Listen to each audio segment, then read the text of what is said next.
Just a week ago, Democrats staged what can, I guess, politely be called a rebellion, and they almost killed the proposal. What's changed in a week?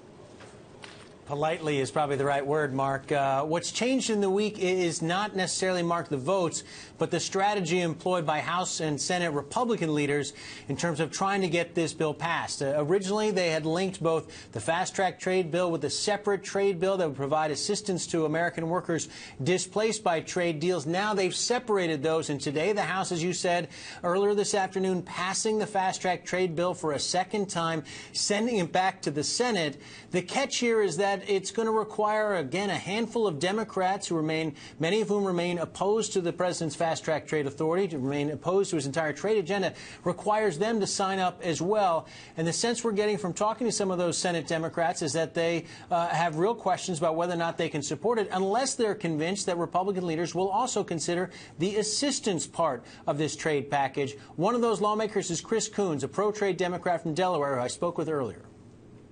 What many Democrats want to see out of this trade bill is stronger enforcement and stronger support for those workers who might be negatively affected by trade. Without some guarantee, without some path forward for all of those to get done, it's difficult for me to take another vote on TPA.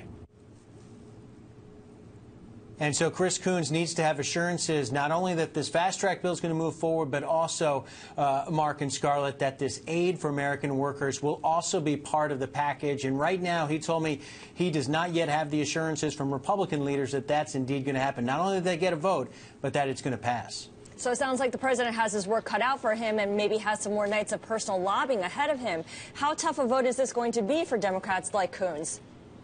Well, it's going to be very tough. You know, he told me that after his first vote in support of the president's trade agenda, he's heard it from organized labor, some of his strongest constituents, strongest supporters back in his home state of Delaware. Very tough vote for Democrats, particularly when you've got arguably the front runner in the presidential race among Democrats not putting her support behind this so far. So very tough moment for Senate Democrats. The president's counting on at least a handful of them to get this over the finish line. It is not a done deal yet, but we could see a vote, Scarlett, as soon as next week in the Senate. That will tell us a lot. Okay, Peter, so it is not a done deal yet. What if it fails? Is there a backup plan? Is there a plan C? Right now, Mark, there isn't a backup plan. Again, this has as much to do with process as it does with substance. They're trying to find some pathway that gets both of these trade measures to the president's desk with his signature. It's going to require trust on the part of both Republicans and Democrats going forward. And right now, there's not a whole lot of trust out there. We'll see how this shakes out. Any idea, Peter, what the president is prepared to offer up to Senate Democrats?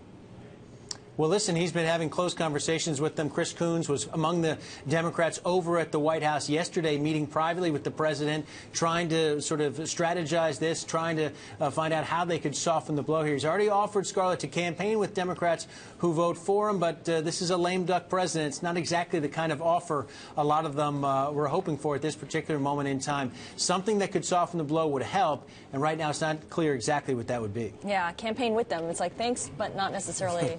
No thanks. Okay, Peter Cook, our chief Washington correspondent, joining us from Washington. Thanks so much.